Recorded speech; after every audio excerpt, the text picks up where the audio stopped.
Hello friends, welcome back to Robokids Young Engineers Garage YouTube channel.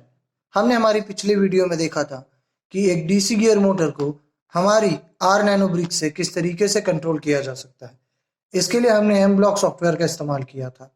तो इस video में हम देखने वाले हैं कि अगर हम इस डीसी गियर मोटर पर बेस्ड एक रोबोटिक कार को बनाते हैं तो उससे हमारी नैनो ब्रिक से किस तरीके से मूव किया जाएगा। यानी कि मैं एक छोटी सी रोबोटिक कार बनाने वाला हूं और उसके ऊपर इस ब्रिक को माउंट कर दूंगा और फिर प्रोग्रामिंग की मदद से उस कार को फॉरवर्ड, बैकवर्ड, लेफ्ट और राइट इन सभी डायरेक्शन में मूव करूंगा।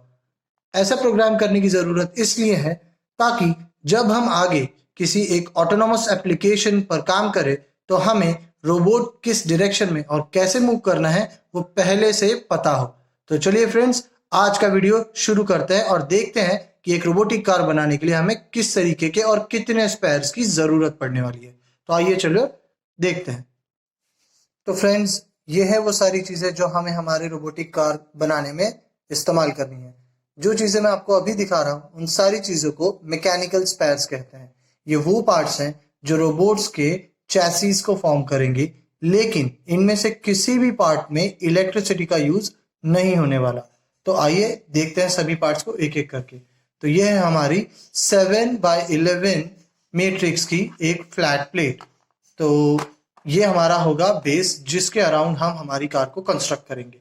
इसी के साथ मोटर्स पे कनेक्ट करने के लिए हमने इस तरीके के दो थिक व्हील्स का इस्तेमाल किया हुआ है और हमारे फ्रंट व्हील के लिए हमने एक कैस्टर व्हील का इस्तेमाल किया है।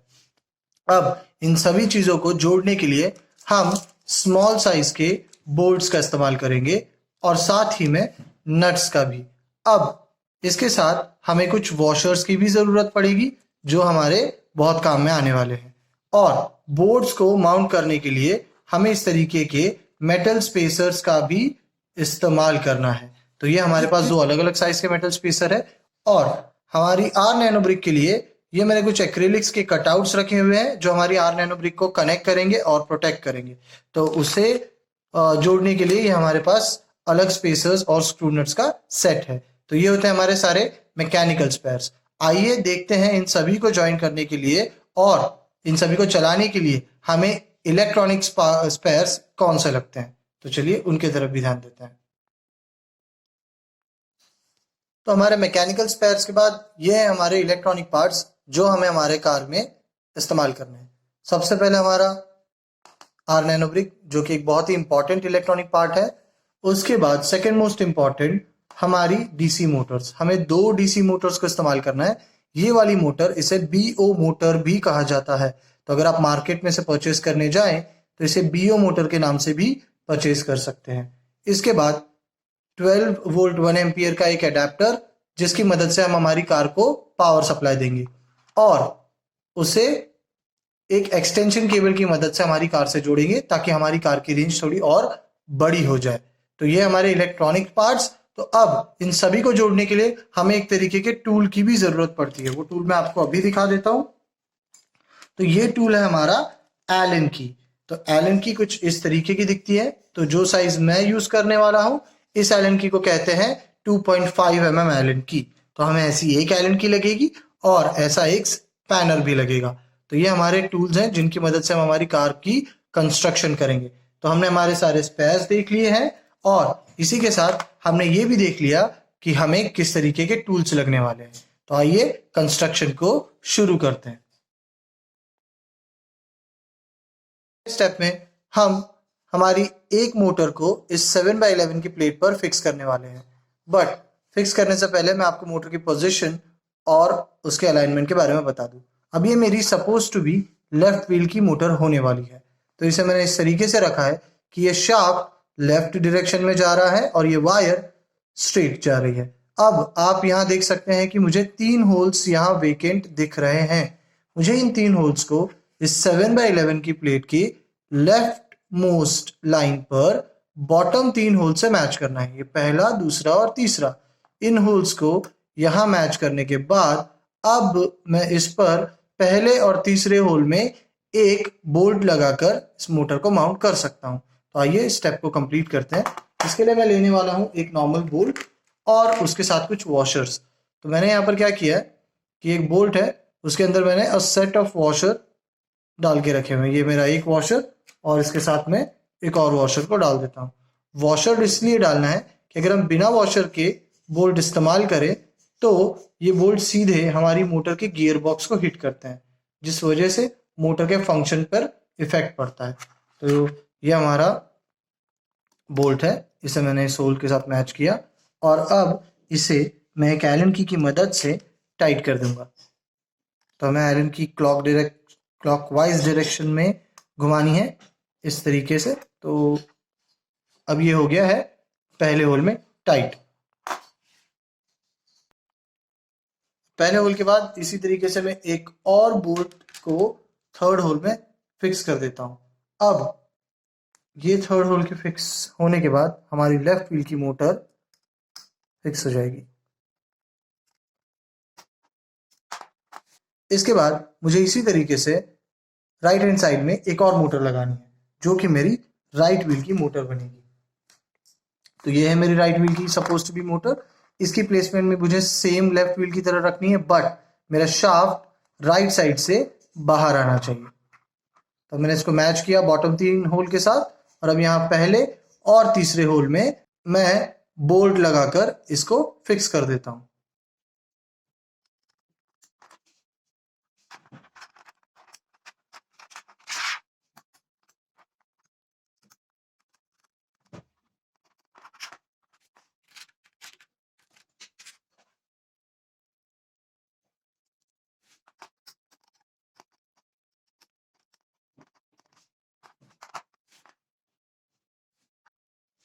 हमारी मोटर के बाद हमें आगे कैस्टर व्हील लगाना है।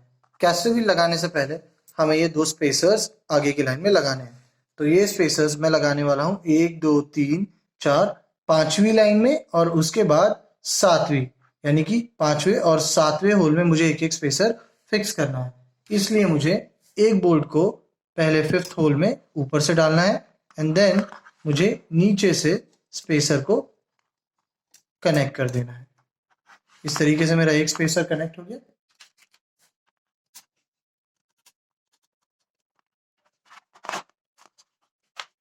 हमने हमारे दोनों भी स्पेसर्स लगा लिए हैं। अब आइए माउंट करते हैं हमारे कैस्टर व्हील को। तो कैस्टर व्हील हमें इस तरीके से होल्ड करना है ताकि कैस्टर व्हील ऊपर रहे और ये दो होल्स इस तरीके से मैच हो जाए। अब यहाँ और यहाँ एक एक बोल्ट डालकर इन्हें टाइट करते हैं।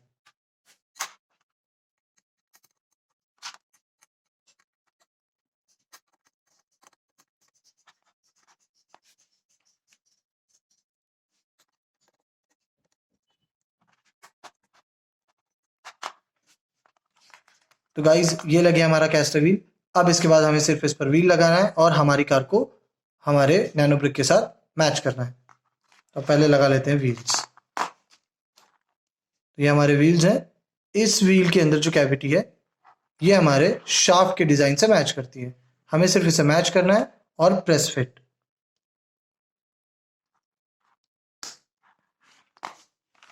हमारा एक व्हील लग गया है, अब हम दूसरा व्हील भी लगा लेते हैं।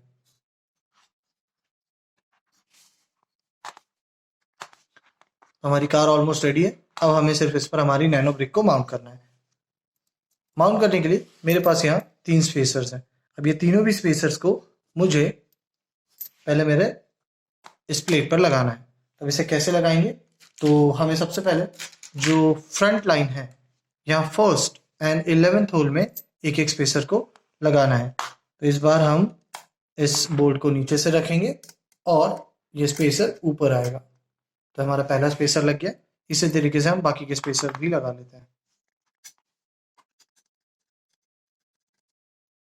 अभी जो हमारा तीसरा स्पेसर है इसे मैं यहाँ पर लास्ट लाइन में 6th होल में लगाने वाला हूँ।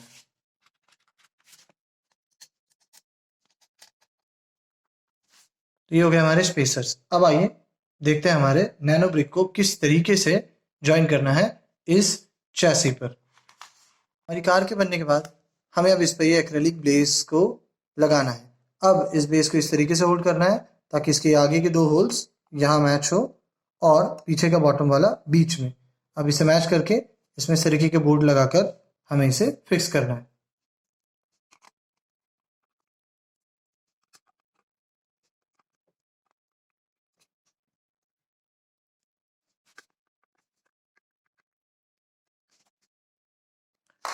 तो ये हम हो गई हमारी बेस प्लेट रेडी। अब हमें हमारी नैनो शील्ड को इस बोर्ड पर या इस एक्रेलिक प्लेट पर मैच करना है। तो ये जो 4 होल रिमेनिंग आपको दिख रहे हैं, ये हमारे नैनो शील्ड के इन 4 होल से मैच करने वाले हैं। ये हो गए हमारे होल्स मैच। अब इन्हें ज्वाइन करने के लिए हमें इस तरीके के स्पेसर्स और बोर्ड्स की ज़रूरत पड़ने वाली है। तो हम क्या करेंगे कि पहले बॉटम से एक बोल्ट निकालेंगे एंड ऊपर से स्पेसर लगाकर इन्हें टाइट कर देंगे। इस तरीके से हम बाकी के 3 भी टाइट कर लेते हैं।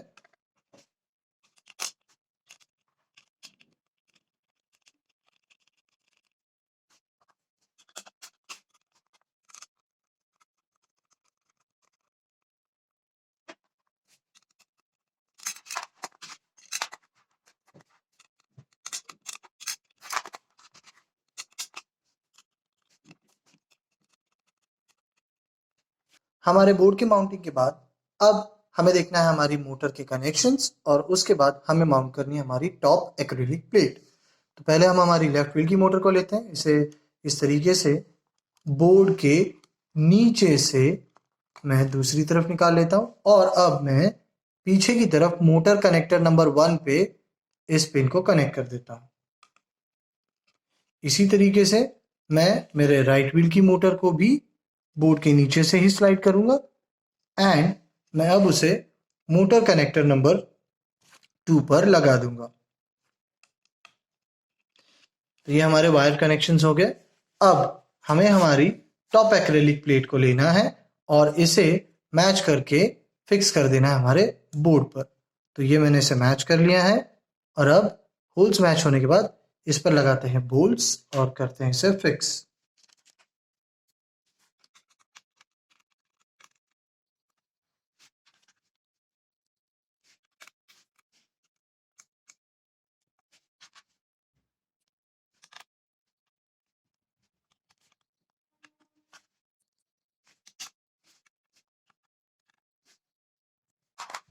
हमारे वायर कनेक्शन यहाँ कंप्लीट हो गए। अब प्रोग्रामिंग से पहले मैं आपको बता दूं कि हमारी ये जो मोटर्स है वो हमारे माइक्रो कंट्रोलर की किन पिन से कनेक्ट हुई है। अब आपको आपकी स्क्रीन पर जो यहाँ पर दिख रहा है वो हमारे कनेक्शंस हैं मोटर के। तो अगर मैं मेरी लेफ्ट व्हील की मोटर को मोटर कनेक्टर 1 पर लगाता हूँ तो वो पिन नंबर 2 और 3 से कनेक्ट हो गई है और हमारी राइट व्हील की मोटर हमारे पिन नंबर 4 और 5 से कनेक्ट हुई है। तो अगर मुझे मेरे लेफ्ट व्हील की मोटर को फॉरवर्ड डायरेक्शन में आगे ले जाना है तो इसलिए मुझे पिन नंबर 2 को लो रखना होगा और 3 को हाई करना होगा, तब ये मोटर फॉरवर्ड आगे होगी। और राइट व्हील की मोटर के लिए मुझे वो सीक्वेंस उल्टा रखना होगा। तो यहाँ पर मुझे पिन नंबर 4 को हाई करना होगा और 5 को लो करना होगा, तब ये मोटर आगे जाएगी। तो ये था हमारा प्रोग्रामिंग और कनेक्शंस का कनेक्शन। अब देखते हैं प्रोग्रामिंग और इसका आउटपुट टेस्ट करते हैं। याद रखिएगा इसके बाद हम सेम मोटर कार को लेफ्ट और राइट जाने के लिए भी प्रोग्राम करेंगे। तो असेंबली के बाद अब देखते हैं हमारे प्रोग्रामिंग को। तो ये हमने हमारा सॉफ्टवेयर ओपन कर लिया है। तो ये हमारी स्क्रिप्ट जिससे हम पहले आर्डिनो प्रोग्राम के ब्लॉक को ही इस्तेमाल करेंगे। अब जैसे आपने मोटर कनेक्शंस में देखा हुआ है, हमारी 2 मोटर्स के लिए हमने 4 पिंस का इस्तेमाल किया हुआ है।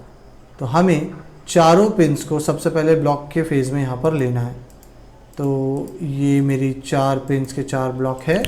तो पहले मैं पिन नंबर 2 और पिन नंबर 3 जो हमारी लेफ़्ट मोटर से कनेक्ट होती है उसको लूँगा। उसके बाद pin number 4 and pin number 5 जो मेरे राइट मोटर से कनेक्ट होती है उनको नेम करूँगा।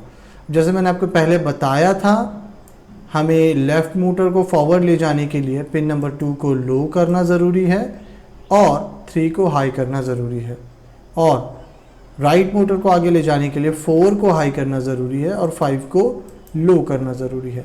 जब हम इस तरीके की इंस्ट्रक्शन देते हैं तब हमारी रोबोटिक कार फॉरवर्ड डायरेक्शन में जाएगी। हमारा प्रोग्राम हमें इस तरीके से करना है कि हम हमारी रोबोटिक्स कार को 1 सेकेंड के लिए आगे और फिर 1 सेकेंड के लिए पीछे लेकर जाएं और इसको कंटिन्यूस लूप में डालना है। तो हमने हमारी रोबोटिक कार को फॉरवर्ड ले जाने के लिए जो इंस्ट्रक्शंस की ज़रूरत थी वो यहाँ डाल दी है। इसके बाद हम लेते हैं वेट का ब्लॉक कंट्रोल से। अब इस इंस्ट्रक्शन के बाद हमारी कार फॉरवर्ड डायरेक्शन में 1 सेकेंड के लिए जाएगी। अब क्योंकि हमें इसे फॉरएवर यानी हमेशा रिपीट करना है तो मैं फॉरएवर का ब्लॉक यहाँ ऐड करता हूँ एंड इसको फॉरएवर के अंदर डाल देता हूँ।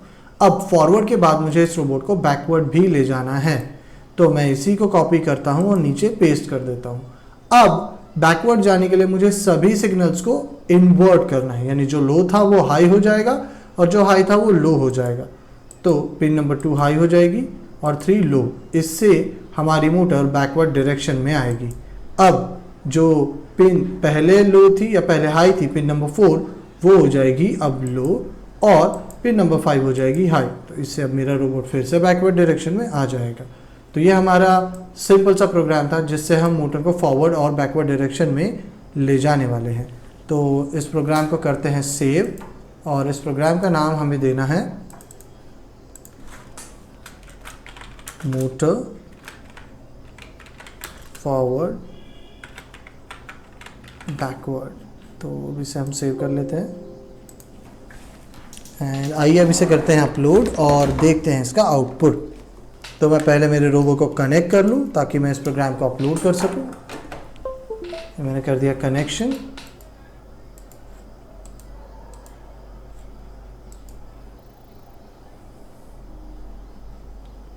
प्रोग्राम हो गया अपलोड। आइए देखते हैं इसका आउटपुट। तो फ्रेंड्स, प्रोग्राम अपलोड करने के बाद आइए देखते हैं हमारे पहले प्रोग्राम यानी मोटर फॉरवर्ड और बैकवर्ड का आउटपुट। मैंने मेरे रोबो को यहाँ पर रखा हुआ है और अब मैंने एक एडेप्टर जिसके आगे इस तरीके की एक्सटेंशन केबल मैंने जोड़ी हुई है, मैं इसे कनेक्ट कर देता हूँ मेरे रोबो के साथ। अब आपको ये बात ध्यान रखनी है कि ये कंप्लीटली ऑटोनॉमस एक्शन है। हम इसे अभी किसी भी तरीके की इंस्ट्रक्शन नहीं दे रहे। हमने हमारी इंस्ट्रक्शन प्रोग्राम के फॉर्म में इस बोर्ड के अंदर फीड की हुई है, यानी अब जो भी इंस्ट्रक्शन देनी है हमारा बोर्ड इस रोबोट को देगा और ये रोबोट उसे फॉलो करेगा। आइए स्विच ऑन करते हैं और देखते हैं कि हमारे प्रोग्राम के तरह ही रोबोट फॉरवर्ड और बैकवर्ड जाता है या नहीं। तो जैसे हमने प्रोग्राम किया था, रोबो 1 सेकेंड के लिए फॉरवर्ड और बैकवर्ड जा रहा है। तो ये था फ्रेंड्स हमारे पहले वाले प्रोग्राम का आउटपुट। आउटपुट देखने के बाद अब देखते हैं हमारी इस मोटर को अगर हमें लेफ्ट और राइट डायरेक्शन में ले जाना है तो प्रोग्रामिंग किस तरीके की होनी चाहिए। तो ये हमारी मोटर, ये हमारी लेफ्ट व्हील और ये हमारे राइट व्हील्स। तो अगर मुझे लेफ्ट डायरेक्शन में जाना है तो मुझे मेरी लेफ्ट व्हील की मोटर को स्टॉप करना होगा और राइट व्हील की मोटर को फॉरवर्ड ले जाना होगा। तब मेरा रोबो राइट की जगह लेफ्ट टर्न लेगा। और अगर मुझे राइट जाना है तो मुझे राइट व्हील की मोटर को स्टॉप करना है और लेफ्ट व्हील की मोटर को फॉरवर्ड ले जाना है। तब मेरा रोबो राइट डायरेक्शन में टर्न लेगा। तो इतना याद रखें, हमें जिस डायरेक्शन में जाना होगा हमें उस डायरेक्शन की मोटर को या उस तरफ की मोटर को बंद करना है। तो लेफ्ट के लिए सीक्वेंस होगा left motor stop, right motor forward, और राइट के लिए सीक्वेंस होगा left motor forward, right motor stop. आइए देखते हैं इसका प्रोग्राम और चेक करते हैं इसका आउटपुट। मोटर फॉरवर्ड बैकवर्ड ले जाने के बाद आइए देखते हैं हमें वो प्रोग्राम कैसे करना है जिससे हम रोबोट को लेफ्ट और राइट डायरेक्शन में ले जा सकते हैं। तो बेसिक हमारे जो प्रोग्राम का स्ट्रक्चर है वो सेम ही होगा, आर्डिनो प्रोग्राम एंड फॉरएवर। अब सबसे पहले हमें सारी की सारी पिन्स लेनी है और अब सारी की सारी पिन्स को नंबर्स देते हैं। Pin number 2, pin number 3, pin number 4 and pin number 5। अब जैसे हमने पहले डिस्कस किया था, अगर हमें रोबो को लेफ्ट डायरेक्शन में ले जाना है तो हमें लेफ्ट व्हील की मोटर को स्टॉप करना होगा। अब हमारी लेफ्ट व्हील की मोटर जुड़ी है पिन नंबर 2 और पिन नंबर 3 से, तो मैं इस मोटर को स्टॉप करने के लिए दोनों भी पिन्स को लो कर देता हूँ। इससे मेरी मोटर रुक जाएगी। अब राइट व्हील की मोटर को फॉरवर्ड ले जाना होगा ताकि मेरा रोबो लेफ्ट टर्न ले सके। उसलिए मुझे 4 को हाई और 5 को लो करना पड़ेगा। अब 1 सेकेंड के लिए हमारा रोबो लेफ्ट जाएगा, उसके बाद हमें 1 सेकेंड के लिए रोबो को राइट ले जाना है। तो हमारे लेफ्ट जाने की इंस्ट्रक्शन तो हो गई है, अब देते हैं एक डिले। प्रोग्राम काफ़ी कुछ हद तक पुराने प्रोग्राम की तरह ही होने वाला है, सिर्फ एक चेंज है, वो है पिन नंबर 3 और पिन नंबर 4 के आउटपुट्स में। अब इसके बाद मैं इसी को कॉपी कर लेता हूँ, और अब क्योंकि हमें राइट जाना है सेकेंड हाफ में, तो हमें राइट व्हील की मोटर को लो यानी बंद करना है। तो अब मैंने पिन नंबर 4 को लो कर दिया है, क्योंकि पिन नंबर 4 और 5 दोनों भी लो है, तो मेरी राइट व्हील की मोटर हो जाती है बंद। अब मुझे मेरी लेफ्ट व्हील की मोटर को फॉरवर्ड ले जाना है, इसलिए मैं पिन नंबर 3 को हाई करने वाला हूँ। इससे मेरा रोबो राइट डायरेक्शन में जाएगा। तो ये हो गया मेरा प्रोग्राम। अब इसे करते हैं सेव।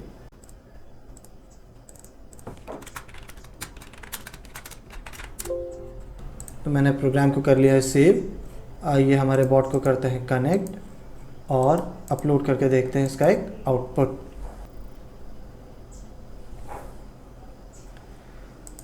तो आइए फ्रेंड्स देखते हैं हमारे रोबोट के आउटपुट को। तो फ्रेंड्स हमने हमारा दूसरा प्रोग्राम यानी मोटर लेफ्ट एंड राइट हमारे इस बोर्ड में डंप कर लिया है। अब कनेक्ट करते हैं अडैप्टर और देखते हैं इसका आउटपुट। तो मैं इसे ऑन कर लेता हूं एंड इसे इस तरीके से रख देता हूं। तो जैसे आप देख सकते हैं मेरा robo 1 second left and 1 second right move कर रहा है, यानी 1 मोटर एट अ टाइम यहाँ पर मूवमेंट हो रही है। तो यही हमने प्रोग्राम किया हुआ था और इसी तरीके से हमारा आर्डुइनो नैनो इस रोबोट पर कंट्रोल कर रहा है। तो ये था मोटर्स को अलग अलग डायरेक्शन में चलाने वाला प्रोग्राम। अब हम ये इसलिए सीख रहे हैं ताकि जब हम फ्यूचर में कोई रोबोटिक एप्लीकेशंस बनाएं तो हमें पहले से ही पता हो कि मोटर को लेफ्ट और राइट किस तरीके से ले जाना है। तो उम्मीद करता हूँ आपको ये पसंद आया होगा एंड आप नेक्स्ट वीडियो का भी वेट करेंगे। तो हम हमारे नेक्स्ट वीडियो में सेंसर इंटरफेस सीखने वाले हैं। तो आज की वीडियो यहीं पर होती है ख़त्म। हमारे चैनल यंग इंजीनियर्स गैराज को सब्सक्राइब करके बेल आइकन को दबाना मत भूलना, ताकि आपको ऐसे और भी इंटरेस्टिंग कंटेंट की नोटिफिकेशंस मिलती रहे। Thank you.